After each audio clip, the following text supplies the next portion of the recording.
Olá, meu nome é Luiz Felipe Gonzaga, sou trainee do AMA e meu seminário vai ser sobre coleta de dados durante o anelhamento. Vou comentar um pouco sobre alguns dados que podem ser coletados durante o anelhamento e alguns cuidados que se deve tomar durante a coleta dos dados. Bom, na coleta de dados temos o objetivo do trabalho, que são os dados coletados durante o anelhamento. Eles devem estar de acordo com o objetivo do trabalho, sendo assim vai diminuir o tempo de manipulação das aves e vai evitar coletar dados desnecessários. Temos a calibragem dos métodos. Para a coleta de dados, é importante que todos os anelhadores estejam calibrados com as definições e formas de coletar os dados. E um dos pilares de anelhamento, né, de aves, é a qualidade dos dados, né? É um dos pilares do Código de Ética de Anelhamento. Bom, e quais são esses dados, né? Dentro da coleta de dados, a gente tem os dados mínimos e os dados complementares. Os dados mínimos são aqueles dados exigidos pelo CEMAB, né, os dados fundamentais. E os dados complementares são os dados que a gente vai definir conforme o objetivo do trabalho.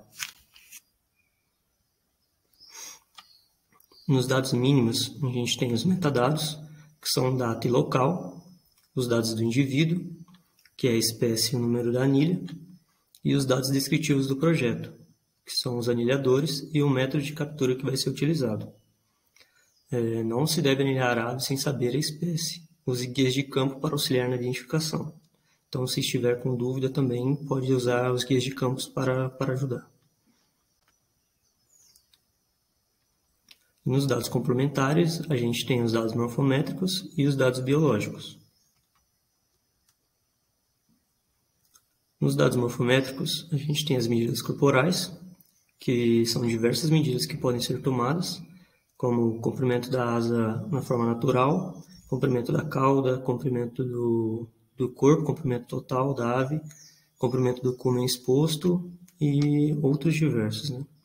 E a massa corporal é basicamente o peso da ave. Nos dados biológicos, nós temos gordura, dados reprodutivos, muda de penas e classificação de idade. A gordura é um dado que pode ser coletado para ver se o indivíduo está conseguindo armazenar bem os nutrientes, né? E na migração, ela pode ser utilizada para definir qual etapa da migração aquela ave está, se ela acabou de chegar da migração ou se ela já está pronta para começar a migração.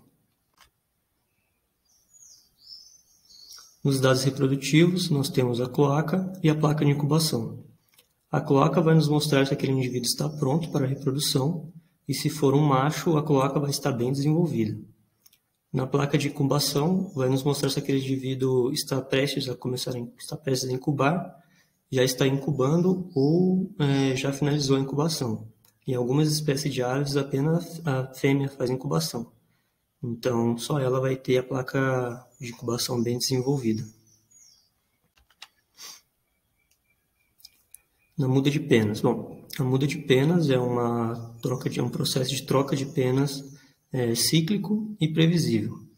E dentro da muda de penas, nós temos a muda de corpo e a muda de asa.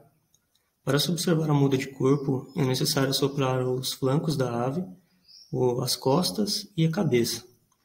E para se observar a muda de asa, é necessário soprar a parte de baixo da asa, né? A parte de baixo, a parte ventral.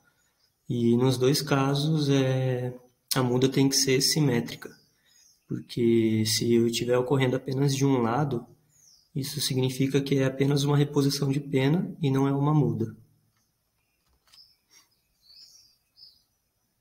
Bom, os dados para a classificação de idade. Temos a pneumatização do crânio, a comissura labial, a estriação do bico, as cores e aí algumas características da pena.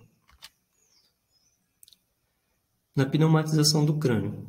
Então, a pneumatização do crânio é a formação da segunda camada, da ossificação da segunda camada do crânio, que ela é visível. Então, para se observar a pneumatização do crânio, a gente abre as penas da cabeça da ave, assim, vai separando para conseguir observar a pele, né? E vai mexendo aos poucos para conseguir ver essa pneumatização. Ela fica numa cor mais branca, mais esbranquiçada, com alguns pontinhos brancos. E a comissura labial. Então, a comissura é essa parte amarela que está apontada pela flecha. Em indivíduos muito novo, ela vai estar bem visível, essa comissura, porque ela ajuda na abertura do bico quando os pais vão alimentar a ave. E conforme esse tempo vai passando, essa comissura ela vai sendo reduzida, pode acabar até sumindo, e algumas espécies de aves elas retêm essa comissura, né? Então, mesmo que a ave já seja mais velha, já esteja numa plumagem definitiva, ela ainda pode reter um pouco de comissura. Temos as estrias no bico, né? No caso dos beija-flores, quando os beija-flores nascem, eles não nascem com esse bico grande. Então, conforme vai passando o tempo, esse bico vai crescendo e vai formando várias estrias, que são bem visíveis, né? Então, depois que esse beija-flor já cresce todo o bico, e vai passando o tempo, ele vai ficando mais velho, essas estrias vão sumindo. Então, essas estrias elas ajudam na classificação de idade no caso dos beija-flores. E temos as cores, né? A cor da íris, a cor do bico e a cor da pata. A cor da íris ela pode ser diferente, no caso de indivíduos mais jovens para os adultos, ou ela pode ter uma cor mais viva, no caso dos adultos, e nos jovens ela vai ter uma cor mais opaca, menos viva. A cor do bico pode ser a cor interna e a cor externa do bico, os dois podem auxiliar. Também pode variar a cor dependendo da espécie, e a cor da pata igualmente, né? Dependendo da espécie da ave, vai ser diferente quando for uma cor... Vai ser uma cor diferente quando for juvenil ou quando for formativo ou adulto. Ou definitivo. A classificação de idade, nós temos as penas, algumas características da pena, que são a muda, o desgaste das remiges primárias, pena juvenil, limite de muda, formato da cauda, falhas de crescimento e a barra de crescimento.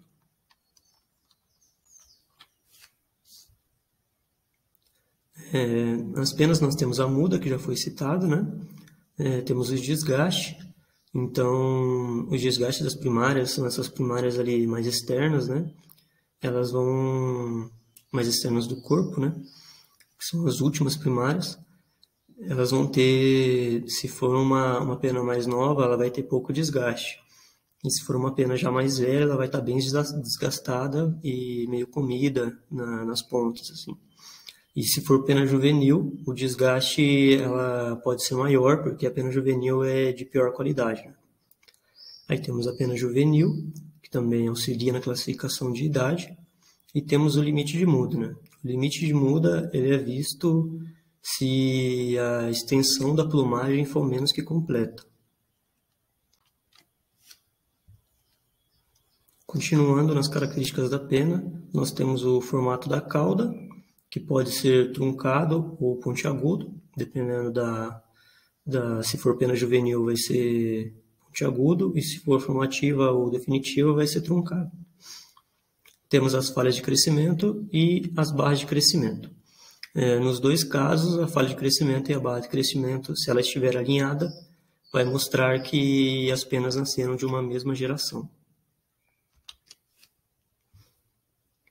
Aqui temos alguns marcadores auxiliares. Temos a anilha colorida, bandeirolas, marcador patargial, telemetria e geolocalizador.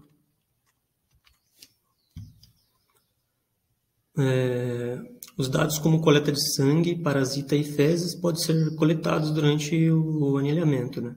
Se tiver alguma parceria, algum projeto externo que quer fazer alguma análise com essas coletas, pode ser feito, essas coletas podem ser coletadas durante o anilhamento. Bom, e aqui alguns cuidados que se devem tomar durante o anilhamento, né? Aqui é durante o repasse dos dados.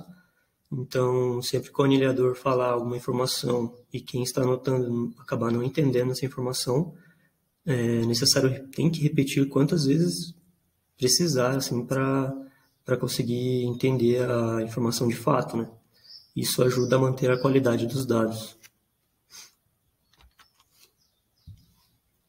E onde anotar todos esses dados, né?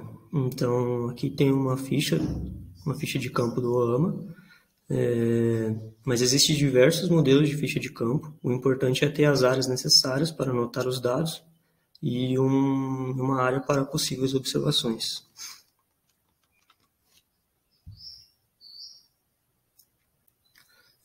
O anilhador ele deve estar sempre atento aos sinais de estresse da ave, né? Porque quando a gente vai coletar os dados, a gente fica manipulando a ave. Então, nesses casos, a ave pode demonstrar alguns sinais de estresse, que são penas eriçadas, moleza no corpo, olhos fechados e bico abrindo e fechando.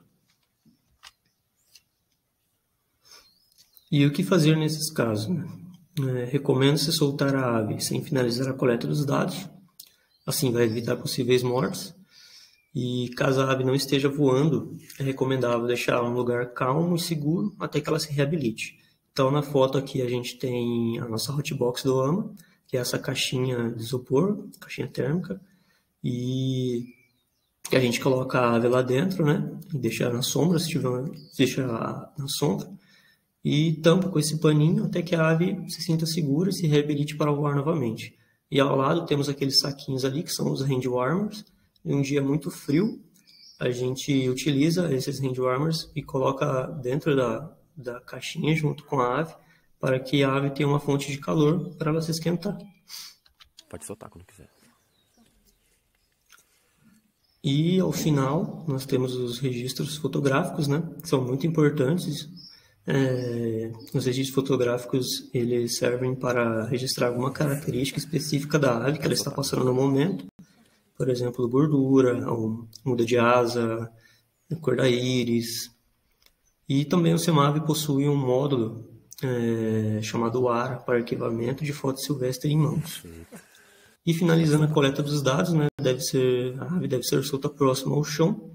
Um assopro de leve nas costas da ave ou um balançar de mão bem devagarzinho já deve ser o suficiente para a ave perceber que está livre e sair voando, assim como acontece no vídeo. Pode soltar quando quiser.